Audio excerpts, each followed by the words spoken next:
우리가 자선 사업을 생각했을 때는 대부분은 의식주, 그러니까 옷과 식사, 살고 있는 자리, 아니면 의료, 그리고 교육. 대체로 이 틀의 전통적인 자선 사업의 틀이라고 볼 수가 있고, 그 현대적인 인도주의적 사업들도 역시 이런 틀 속에서 활동을 하게 되는데, 시간이 이제 갈수록 현대적으로 그 흔히 말하는 인도주의적 지원하고 크리스천의 자선 사업하고는 갈수록 차이가 많이 생겼습니다. 대체로 자선 사업, 그러니까 종교와 관련 없는 자선 사업 기관들에게 당신네들이 뭘 하고 있느냐 이리 물어보면은 막연한 대답들이 종종 나와요. 실례를 들자면은 우리는 더 따뜻한 세상을 만들고 싶습니다. 아니면은 우리는 더 밝은 미래, 그 구호도 외치는 기관들이 많습니다. 그러면 더 따뜻한 세상, 밝은 미래 등등 이런 그 목표에 좀 객관적으로 좀 더 자세하게 말씀드리자, 설명해 주자 하면은 주로 이야기가 나옵니다. 특히 현대적 인도주의적 자선 사업 사업의 대상자들 생각, 그러니까 누가 지원을 받는 것을 봤을 때 이분들이 무슨 인도주의적인 지원을 어떻게 생각하는 것을 금방 알 수가 있어요. 현대 인도주의적 지원 사업들은 대체로 그 혜택받은 사람들을 어떤 부류로 생각해요. 인도주의적 지원 사업에서 제일 인기가 많은 부류들은 여성, 아들입니다. 아이들. 그 사람을 부류로 생각하면서 인도주의적 지원을 하는 추세가 하도 강하니 대체로 사람들이 유진배를 연락해서 당신은 그러면은 어느 부류를 위해서 지금 일하고 있냐고 물어보는 경우도 많고, 우리는 사람들을 부류로 생각하지 않고 오로지 그냥 결핵 환자를 돕고 있습니다 하면은 좀 당황한 사람들이 있어요.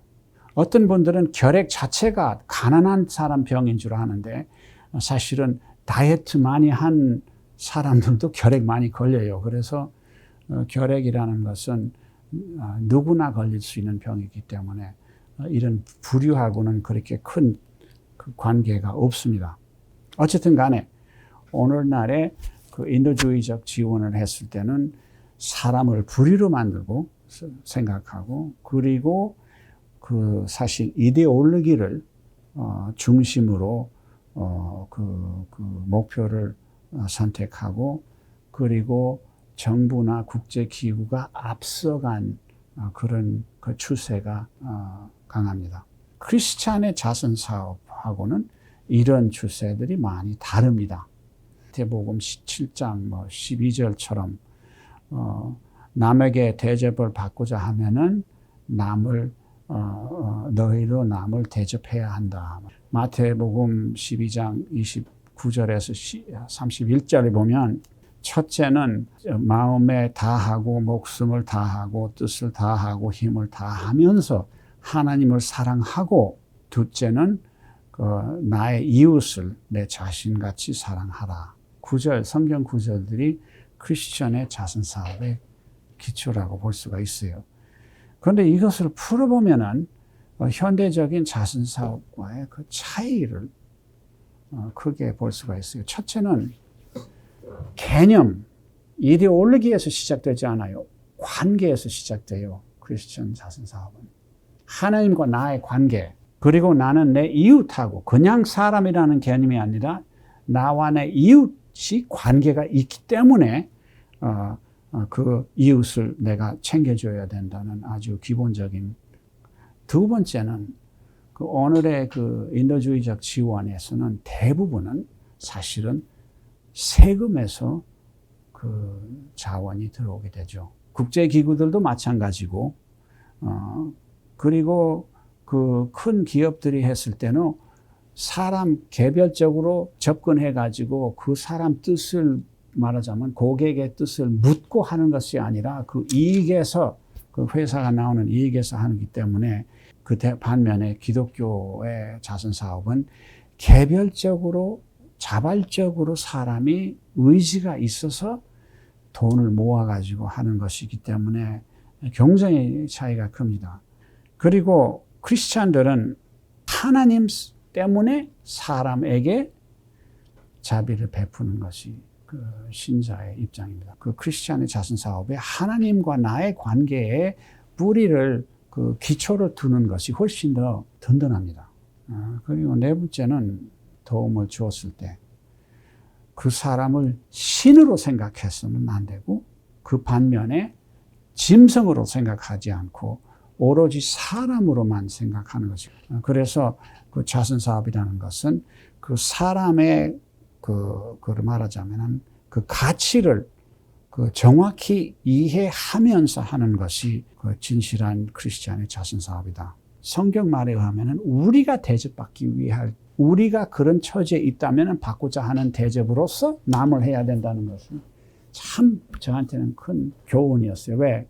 어떤 자선사업들은 가난한 사람한테는 가난한 물건, 말하자면 싼 물건 줘도 되고 내가 쓰지 않은 것을 그 사람한테 주어도 돼. 왜? 나보다 경제적인 차이가 크니까 그렇게 이해하는 분들도 있습니다만은 성경에는 그렇지 않아요. 내가 먹을 수 있는 약이 아니라면 남한테 주면 안 되고 내가 즐길 만한 음식이 아니라면 사실 남한테 주어서는 안 된다는 것이죠.